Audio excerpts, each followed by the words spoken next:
Welcome to Hotline TV, everybody. I'm John Mercurio. And I'm Amy Walter. All right, John, it is, I don't know the last time I said something like this, but if you're a Northeast Republican, you are having a good day. A good and it week, may turn in fact. into a good week, and it may turn into a good couple of years. It might turn into a good 2010. First, the big news today, surprise announcement. It wasn't a surprise that Mike Castle announced he was running for the Senate. The surprise was that he surprised us all by just announcing on a random Tuesday. Interesting. Mike Castle. I was a little bit surprised because there was Why? a lot of bit of speculation that he might not run, he might retire. That's true. There had been a lot of Republicans who had been called in, to sort of try to coerce or pressure him to run. So there's a little bit. I would give it a 6 On the the 1 scale to of 10 surprising? surprise scale. Sure. All right. But anyway, continue. Well, Sorry. no, so we have the Delaware Senate race that we're going to talk about. Also in New Hampshire, a new poll out last night by UNH showing Republican Kelly Ayotte up 7 points over Paul Hodes. And then in the New York 23 special election, a seat that voted for Obama but has been held by Republican John McHugh for many years.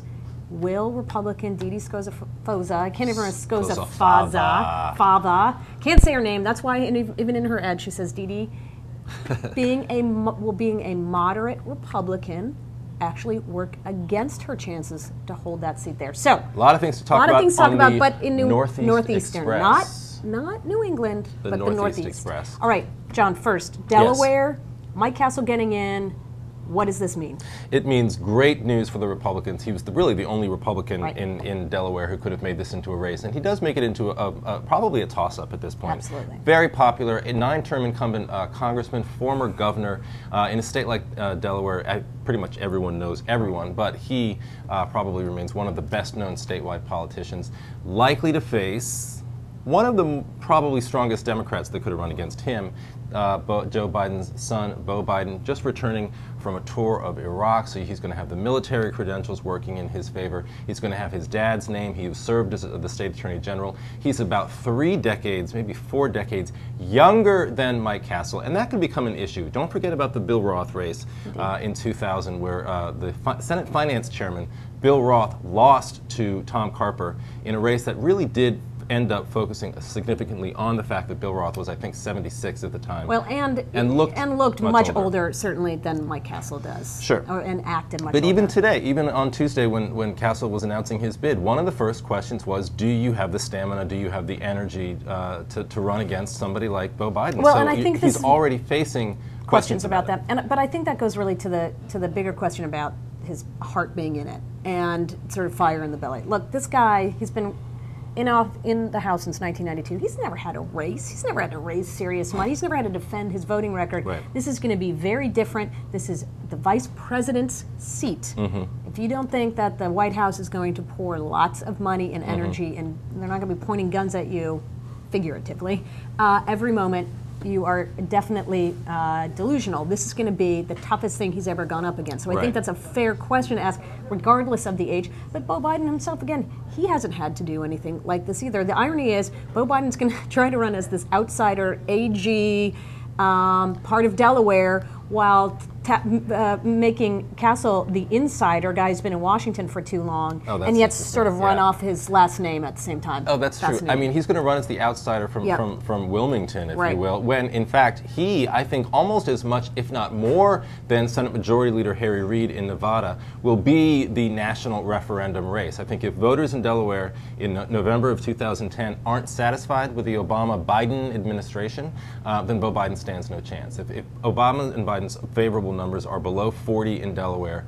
Biden below 45 even in Delaware, I think that Beau Biden has a tough race. Holy crap! If he's below 40 in Delaware, then he's in big trouble. Then all over I the think place. then I think that the Democrats just lost the House and the Senate and everything else. All right, New Hampshire, Kelly Ayotte. Kelly Ayotte. Ahead. We like in her a name. state that, I'll admit it, after 2004, watching 04, 06, 08. I pretty much put New Hampshire into the blue camp. I said, okay, it's no longer this weird red outlier. This is a Democratic state.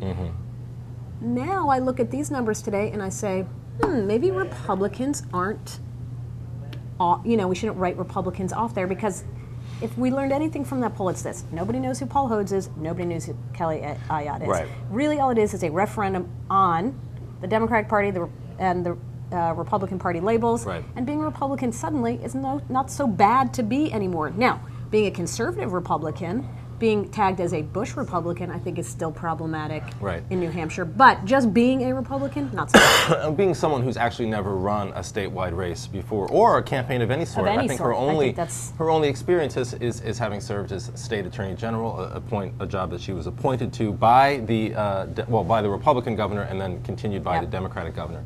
I think she's able to run. I think she's going to try to run as nonpartisan of a race as possible. She's already refused to say who she voted for governor over the past decade or so.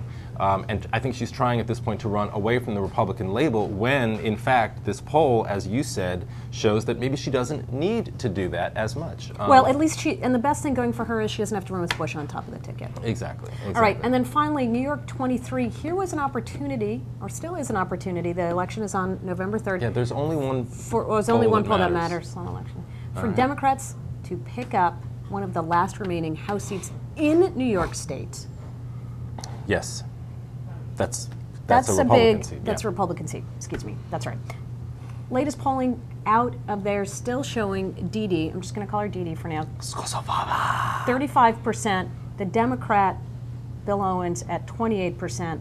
And Hoffman, who is the independent but conservative candidate, running a conservative party line, getting 16%. What it does show, this is going to be a really interesting race, and I think more so than New Jersey or Virginia governor, a referendum on Washington to watch. Republicans are going to run this as a referendum on Pelosi and Patterson, hoping to make the Democrat have to answer to that. And Democrats hoping that being a moderate in upstate New York is maybe a good strategy in a general election at a different time, but in an open special election primary, it means that she's going to get challenged from her right, and that person from her right can take enough of the vote. Right. To give this to Democrats. Right, and even if she does, or even if Owens pulls it out, I mean, if the Democrat pulls it out, then you really are talking about a real victory. If she wins, either way, look, I mean, Hoffman at 16 points, Dee Scozzafava at 35 points shows 51 points voting for a Republican sort of majority, if you will. If he weren't running, the vote wouldn't be split. If Hoffman wasn't running, theoretically, it would be for. So I think this is still. I mean, McHugh held this seat relatively comfortably. It's still a seat that I think, in just a two-party major party race, would lean Republican. So that's where I would leave it. And here's a little something we love to end with, something we like to call last word. All right, it's a good name. Here we go. All right, Beau Biden, Mike Castle. Who is the next United States Senator? Of course, we know Beau Biden hasn't actually announced yet. We're assuming he does. All right. It's just a matter of time. Who wins? I'm giving it to Bibi. I'm giving it to Bibi. I am, because I think the couple of things that you mentioned in this show are so important. The fact that Mike Castle has not run a tough campaign, has not had a tough campaign, is getting into this, and I do think that age will be a factor. I'm sorry that it will, but I do, so that's the reason I say Beau Biden. Okay, I am also going to pick Beau Biden for some of those same reasons. And the Biden machine. Yes, the Biden machine, the fundraising, and the fact that Castle hasn't had to run this kind of race before. I also believe that fundamentally, Delaware, while they may like the concept of a moderate Republican, if they do have to choose for a Senate race, right, and they have a choice between a Democrat and Republican, I still think they lean more on the Democratic side. And the other question I guess I have at this point is, how does Castle vote on health care? How does he vote coming in to some of these important issues where he needs to run as the moderate. a moderate? That's right. So many interesting questions, so many interesting answers right here on Hotline TV. That's all we have time for today. Thanks so much for joining us. See you next time.